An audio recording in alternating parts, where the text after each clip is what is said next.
everybody, and welcome to this week's Oil and Gas Rundown at King Operating. I'm your host today, Rachel Griffith. I'm a Senior Vice President here, and we are excited today to have you joining us. Thank you from wherever you're watching in the world. Welcome to King Operating in Dallas, Texas. We're going to give you some news, and we're going to give you some information about the oil and gas industry. We really want to help educate you. We want you to understand what happens in oil and gas, what actually happens in the field. We're going to talk to some of our engineers, some of our land and business development team. So I want to start you off with introducing you to our panel of gentlemen today. Of course, Jay Young is going to be with us. He is our CEO and founder of King Operating. That's Jay Young. We have Steve Mulliken. Steve Mulliken is our Chief Operations Officer. And we have Bill, our EVP of Land and Business Development, with us today. Thank you so much, gentlemen. I'm excited to kind of unpack some things that are going on in oil and gas. So I just want to let everybody know also, please, at any time, if you have comments or questions, go ahead and type those in. We would love to hear from you. We would love you to also visit our website at kingoperating.com and learn more about who we are and what we do. So Jay, I want to start with you. I want to get into some news and talk about some things that are going on, but how are you over there, Jay? You got your red tie on. I know. Hey, I went and listened to Lieutenant Major General Jason. I can't remember his last name. I'm sorry. I should have known that better, but I listened to him during lunch today. And incredible. I mean, God bless our military for things that they do, and he was talking about, and he had several of his colleagues with him, and just a great message, and it's always great to. I put it out on my X, who it was, and I said, God bless America, but I should have said God bless our troops, God bless America, and gentlemen, start your engines. But I didn't say that on my X, but I should have. I love those three lines. That is just so cool. But anyway, Rachel, I'm doing great. Thank you so much for being here and hosting. You always do a great job. You have incredible questions, and appreciate that. So I'm ready. I'm ready to go. Let's throw a question at me, or if there's something that you want to talk about first, man, let's go. Okay, yeah. I want to touch on, the EIA, and they just raised, U.S. oil production forecast. They've raised them again. What does that say about the strength of American operators right now? Yeah, it's a good question. And, in my opinion, there is a lot less companies that are drilling for oil because there is a lot of production, and because prices are down, and a lot of the production, not the wells that we're drilling. We're not drilling the Shell Wolfcamp that costs, $15 to $20 million per well, and it takes, $60, $70, $80 to make sense economically. But that's not what we're drilling. But that's what's a lot of companies that made big acquisitions in the past. It's been like $300 billion worth of acquisitions in the last couple of years. Well, a lot of those companies aren't drilling as much. And it's all because of, OPEC says they're going to put oil back on the market, and they're going to, the price is going to come down until they don't, right? Fourth generation, I've seen the ups and downs. It's going to go up. It's going to come down. It's going to average $70 or whatever it is, $78 a barrel over the last 20 years. It's going to do the same thing in the next 5 years. So we'll get there, and as we do, we'll see prices go up and down. But the EIA is talking about it because there are a lot of companies that are still drilling in the Permian. And matter of fact, there's longer laterals, better technology, so wells are coming in stronger, and they are better. But I don't see it continuing to go up, production going up into 2026. I can see, matter of fact, I can see production coming down a little bit. I mean, not down substantially, not like during COVID. I mean, when we quit drilling totally in COVID, I mean, 50, 60% of the rigs were knocked off. That was a huge decline. I don't see that happening, anytime soon, if ever, but unless something traumatic like that happens. But right now, I see a strong oil and gas market. People are coming in, and making better deals because it is better and it is more efficient. We're drilling wells cheaper right now. We just went through the completion stages on a couple of really long laterals on the Bivens Ranch, and those came in, I think, and Steve would have to. I mean, Steve did it with our team, but they were 20% less. I think they were 20% less or so. I mean, we saw prices go down substantially, on drilling. And for the people that don't know this, it takes as many people to drill an oil and gas well as it takes to build a house. If you're building a house, you don't have, one size fits all, or you don't have one guy that walks in there that has all the. I mean, you have general contractor, but he has hundreds of vendors, and it's the same thing for oil and gas. And so we negotiate the best prices we can for the best services, and we're doing the same thing right now, and we're able to get really good prices. But that's something that you have to talk to Steve about. But I like it because we can drill wells cheaper now, and then when prices do go up next year, which I feel like they will, when prices go up, we'll be selling our oil and gas at higher prices. So it's kind of like I didn't really go that far in school. I have a college degree, but I didn't go any further, and I didn't really get that great of a GPA, but I do know what buy low, sell high means. You're supposed to drill it deep, cheaper, buy low, sell high, and that's where we are. So, okay. So, Jay, because we wanted to keep this very simple for people who are learning about oil and gas. I sometimes get up here and I'm like, oh, the EIA. Like everybody out there knows who the EIA is. Who is the EIA?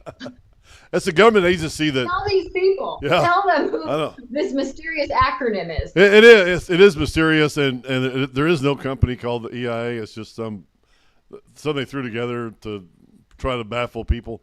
To sell news. They wanted to sell fake news or real news. No, it's called the Energy. I believe it's the Energy Information Systems, but it's the federal government that regulates, rig count, how many wells they're drilling, mostly production. So if you ever want to know how much production are we making per month right now, Google that or Perplexity or chat and EIA will probably come up because it is supposedly the answer, but it's a government agency that supplies data to the United States. Well, we can always trust the government agencies to 100% tell us the truth, I'm sure. Yeah. A little bit of sarcasm there. I mean, love our government right now. Love, hey, we're super strong American, patriots, but just got to tease the government a little bit, But mentioning that, Jay, so let's talk about rig count. You mentioned it already. What is going on with rig count? Yeah, rig count is what drives production, future production, because what happens is when you get a rig, and people have seen rigs, either you're watching Landman, which the second season's coming up in November. I can't wait. On the edge of my seat here, ready to go. Or you've seen a rig in the and maybe we could slice one in and put a rig in. What happens when you're drilling a well? What happens? Bill goes and leases it after geologists feel like it's there. Bill will go lease land, and this is land that there is no production on, and then we will drill a brand new well based on information around us. But it's a brand new well that's being drilled, and one rig will cost upwards of $100 million a year to drill and complete wells. So, one rig is a lot. And when you're drilling with 200 rigs in the Permian Basin, right now, or 500 rigs in the United States, that's a lot of money. That's a lot of money when you're talking about how much money we're spending drilling oil and gas wells. So when rigs go down and you're not drilling as many wells, that hurts the economy and hurts these small towns around Texas or any other town. It does hurt because there's a lot of money that's coming out of the system. But when rigs don't drill, that means that production's coming down.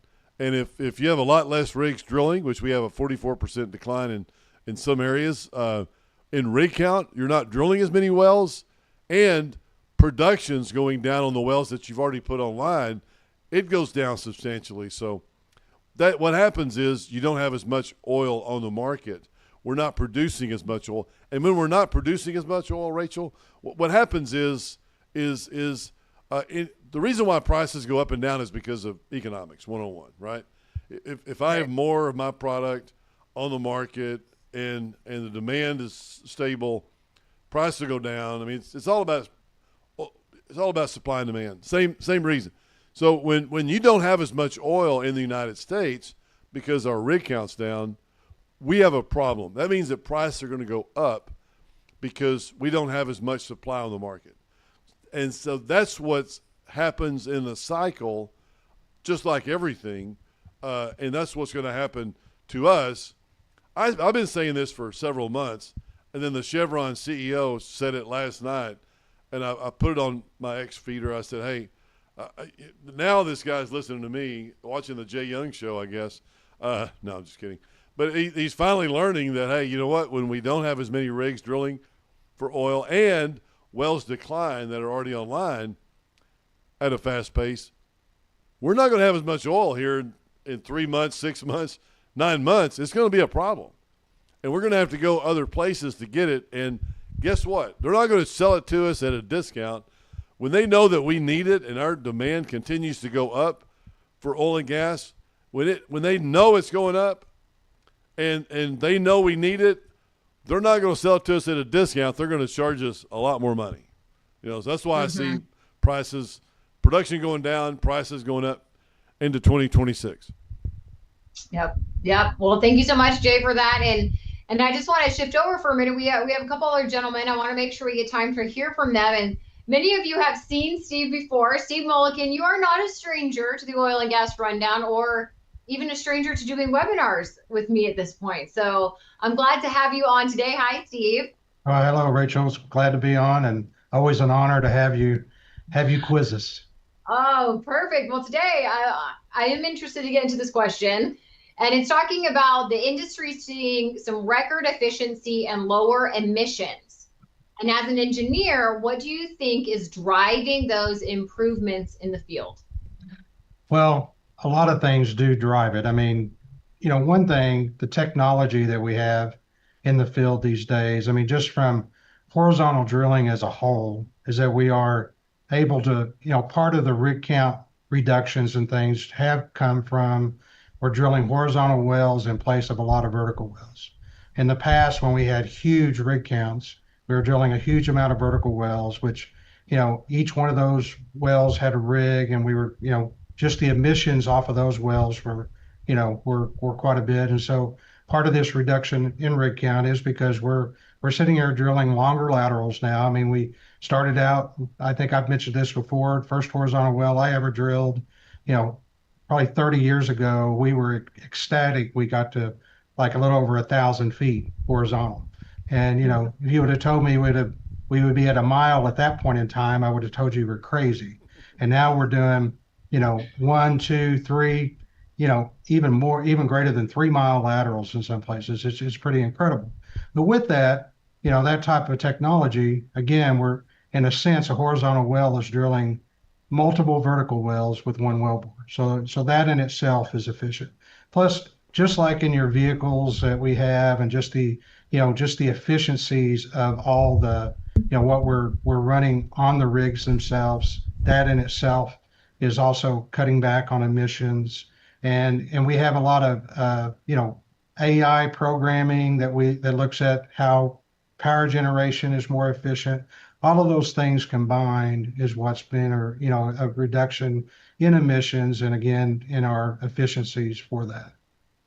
Yeah, is there who's monitoring emissions? Is there someone that you're dealing with or talking to or that you report to? Well, the government has us do those monitorings. I mean, there are agencies that require emissions testing, and I mean, as we, not only from the drilling standpoint, as we start developing and we put in our production equipment, all of those things are monitored. I mean, we have annual testing that we have to do and reports we have to file to show that all of our equipment is efficient and not emitting a lot of hydrocarbons and fuels that would cause the environment to suffer. So. Yeah, we love the environment at King Operating, don't we, Jay? I do. Yeah, I do. absolutely. I love it. I know we're always working on making sure that we take care of our planet best we can while we are able to extract its beautiful oil and gas out of it. Such a gift. So, all right, Steve, how are new drilling and completion techniques helping us get more out of every acre? I think you kind of just touched on that as far as it's kind of all it's intertwined. It's definitely intertwined. I mean, we're definitely we're with the horizontal drilling technology. I mean, that's one thing. Like I said, we're sitting here. For example, I'll just use a 1 mile lateral as an example. When we drill a 1 mile lateral, we basically complete in that lateral. By completing, I mean when we frack about every 175 to maybe 200 feet. That basically means that 1 mile lateral can be the equivalent of maybe 26 to 30 vertical wells in that formation, which is basically being produced by one wellbore. On top of that, with the overall footprint from that same location, we can sometimes drill as many as 4 to even 8 wells on one location, depending on the formations, and basically one footprint area that's maybe 5 acres or so of total land. Where if we were to just do the multiplication there. I mean, 8 wells, 30. I mean, that's like 240 vertical wells. I mean, you would see that just scattered across the landscape. So all of that, along with, like I said, our completion techniques with the fracking, has basically made our wells more efficient, able to produce at higher volumes. Yeah, it's truly amazing. I know just listening to all of you guys and talking to you on different webinars and things we've done, the efficiency that we see now versus the past is really remarkable. And you have witnessed that. I mean, I'm sure Bill can say the same thing. Bill, I'm going to bring you on now, if you don't mind, because I also want to ask Bill here. Bill, how long have you been in oil and gas? Let's get a little introduction from you, because I'm not sure if I've had you on before. Bill, tell me about Bill. Well, I've been in the actual oil and gas business since the mid 70s.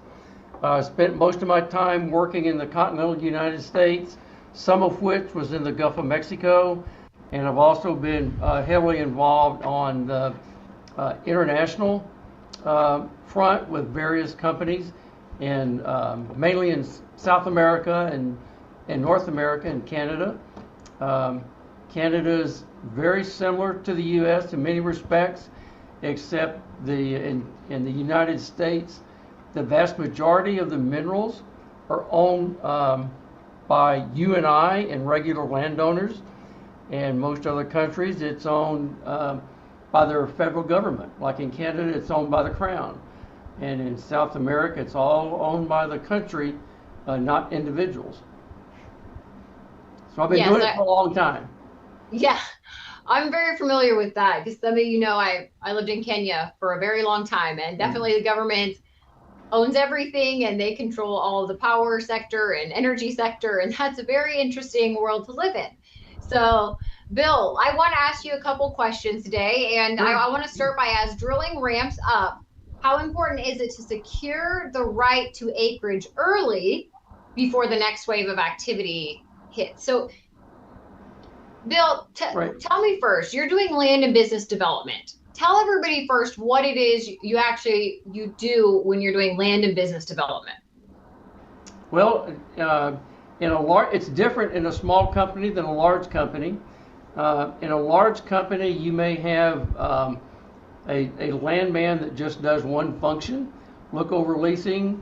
You may have a different landman that's involved with trades with other companies, drafting participation agreements, operating agreements, and that same large company, you may have a landman that handles all the regulatory issues. I much prefer this smaller company as opposed to a major, and I've done both. And here at King, the luxury of working here is besides the people involved, which are great to work with, um, I'm involved in all aspects from managing leasing to trades to regulatory issues, just all kinds of things. So you get a vast um, scope of what the company is working on. It's very enjoyable to do that. Right. So you've done a lot of things, and you deal with land, you deal with the business side. So kind of going back to that question, what is it, that you're looking for? What are you looking for early when it comes to, securing the rights of acreage? Well, the first thing, and Jay hit the nail on the head, um, the geologist in an area where there's not been any exploration at all, to be very simple, the geologist will spend a lot of time, sometimes many years, mapping the subsurface or whatever's beneath the surface of the ground we all walk on is called the subsurface. Uh, no surprise. And he may have been working on a project or a prospect for years to come up with where he believes oil and gas is actually located. He can't tell you if it's there or not. He's just looking for structures. And once he gets to that point to where he's done all he can do, then he'll take a map, a land map, and generally draw a box around where he believes the oil and gas might be. And then on the land side, we would put a team of landmen in the courthouse running title on who actually owns the minerals under every tract within a certain box. Once that's determined, then we'll submit a budget to our either COO or in this case Steve and Jay, and say here's what we think is going to take to lease it. We'll do a lot of research around the area to try to determine how much per acre is it going to cost us to actually lease the minerals. And it's such a wide variety. That's one of the most challenging parts. For example, on the Bivens Ranch that Jay's talked about, for the most part, that's a 60,000 acre lease with just 2 or 3 owners in the entire lease. In East Texas, 60,000 acres could be 100,000 owners. You could have 1,000 owners in a 40-acre tract, Wow. just because of the nature of the people that have lived there, and it's been divided. People die, and whether you have a will or not, if you have a big family, and we have to run title all the way back to when Texas became a state, because if a mineral reservation occurred in the 1940s and we missed it, we could easily take a lease from the wrong person. So it's a lot of history, a lot of courthouse work, and some of that nowadays is online. But every county in Texas, there's 254. They're all slightly different as to what's online and what's not. And then depending upon where you are in the state, mineral title in Louisiana and Texas is different. Some states are similar, but for the most part, you have to be state specific. And in some states like New Mexico, Colorado, Wyoming, the federal government owns a good bit of the minerals. So it just depends upon where the prospect is. But to sum it up, a geologist draws a box around where he thinks an oil and gas reservoir might be, and then we go out and do research on it, see who to lease and what we think it's going to cost. And once we get approval, then we go out and try to lease it at the best rates that we can. Wow. I see the time winding down, and I have my mind racing, Bill, on all the questions I want to ask you about everywhere you've been in the world, but I'm going to hold on to that for now and may have you come back as a guest and talk about some interesting experiences from where you've worked. But just to touch back on Bivens, yeah, I think, Jay, that's one of the reasons why Bivens is such a special location. I mean, there's multiple reasons. I feel like Bivens Ranch is just so amazing for us at King to have. I mean, when you think about what Bill has said, there's only 3. Did he say 3? three people that were on that lease? Yeah, there's Three. only three, and it's mostly families. I mean, so instead of the family passing it on to their heirs and passing it on to their heirs, and like my grandparents, my great grandparents, they had 12 kids. So you have, if they own minerals, it went to those 12 kids, and then they get married, and then they have kids, and then they have. It's like it, but the Bivens Ranch is so different because it is something that you do go to the family, and the family votes internally what they want to do. So it's a lot different than going out to. Yeah, we have a deal in East Texas that I don't know how much money we've spent on those minerals, but it just continues because there's more people coming out of the woodwork, and it takes us. We've been working on it for 2 years, literally 2 years. And there's a deal that, and I'll say this too, when you talk about a geologist may circle up an area and say, okay, there's two sections, which is 1,280 acres. These two sections look good, and we're doing that right now. Then what they will tell Bill is, Bill, go find it, go get the acreage, and Bill will say, all right, well, here's a budget on how much we're going to spend per acre. But what that whole thing is that's number of locations that we can drill to increase the value. So you spend one rig, you spend $100 million, you're open to generate, $300 to $400 million worth of profit. So you're spending $100 million a year with one rig. You're looking to increase the value or increase your dollars and your investment, and hoping to double or triple it in the future. So that's what you do. So you have to have drilling locations. So like with me, I'll say, hey, Bill, we need 100 locations, 100 locations in the mid-continent, and then he will pull his hair out, and he had long hair when he started here, but he had, and so he'll go look for and ask the geologist, where do we need to drill, where do we need to be, and then he smooths it over and goes and finds the landowners or gets a farm out or whatever the case may be. But our goal is, as a company, is to grow the company and sell assets. We have to have drilling locations to do that. So, we have one side of the company here with the operations, and what Steve looks at is, I tell Steve and Steve tells Bill, and we talk about it all the time. So I wanted to make sure that was clear about what's a geologist and why is Bill leasing land, and Bill's just out there leasing land. He's just like, I'm gonna go lease some land. But now, you know what? I have a question from LinkedIn, but I gotta say this because now I understand why none of the operations side has any hair, Jay. So you've been driving them nuts, huh? I know that's probably true. Probably true. No, it's because they're super smart. Our operations team. Oh, that's it. That's it. Super smart. Actually, that 200 years of combined experience. It's truly remarkable. You guys are amazing. And the information, the stories, the wisdom that our operations team has is honestly remarkable. I think it's one of the many things that makes King Operating very special is our track record with our operations team, that they are just incredibly wise, experienced. They have track records that go, look at Bill all over the world. I mean, he's like, yeah, I've been here, been drilled here. I mean, it's truly amazing. So I do have a question from LinkedIn, and I think Jay or Steve, whoever wants to answer this, it just says, with prices falling currently, have y'all implemented artificial intelligence to eliminate downtime for a lower cost per barrel basis? Well, we do have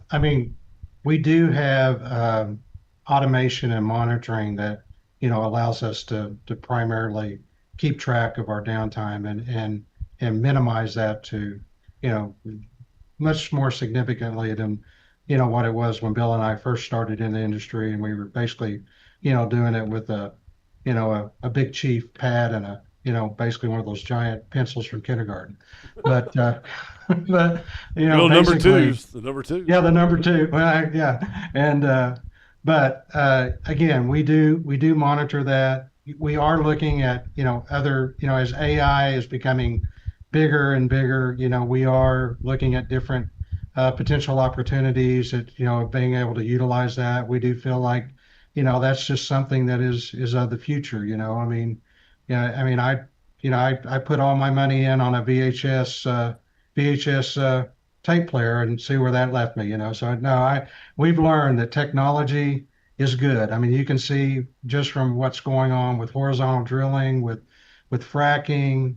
We can use technology to really help and optimize, especially in environments like we're in right now, to where minimizing downtime is a big part of keeping things profitable. Absolutely. I think even at Bivens Ranch, you guys closed up early, and that means that we saved some money. Everybody saved money. We finished early. So absolutely. Thank you for that, Steve. You guys were actually a little bit over time today. I do want to mention Jay's book. If you guys have not got this book, if you've not read this book, this is The Upside of Oil and Gas Investing that our CEO, Jay Young, wrote, published by Forbes Books. And this shares the story of King Operating and what we do differently here, how we work for the investor to bring them in on the upside, to bring them in on not just tax benefits, not just great cash flow, but also we are scaling this investment for you to see a multiple on your capital invested. You are a part of the exit at King Operating. So you can go to the website. You can definitely order the book from there. You can get it on Amazon, but this is an awesome read. Jay, love it. Thanks, Rachel. I mean, I wrote the book because I wanted people to realize that there's not only one way to invest in oil and gas, and especially right now with tax season and people looking at, okay, I need to put some money in oil and gas for tax purposes. All oil and gas companies live by the rule of IRS and can give you tax write-offs. But the only problem is with their deals and our deals, our deal is different. We scale it and sell it, and we're looking to increase the value of each asset and in multiple years by increasing equity and in the future years to increase the value of the assets so we can sell it. I mean, that's what we're doing, and that's what I've been studying for so long. And after we came up with this idea, or we could do it with institutions, like investing in institutions, endowments, for there you got to write a check for $5 million, $25 million bucks. With our deal, you don't have to. So, but we are doing the same strategy that they are in our deal. So it's a lot better for the investor, and nobody does it like we do it. And I'm really excited about that. Tax benefits, monthly income while we scale the investment, and we're looking for a 3-to-1 return on equity in the next 3 to 5 years. Absolutely. So if you guys want more information, again, you can put comments below. You can email us at kingoperating.com. We would love to hear from you and share more about how we can help your investment strategy. And, we would love to connect. So everyone, gentlemen, thank you so much for joining me today. I appreciate it. Everybody out there watching, feel free to make sure and join us next Wednesday, same time, same place, and share this video with your friends. We would love to help educate them as well. Thanks, everybody.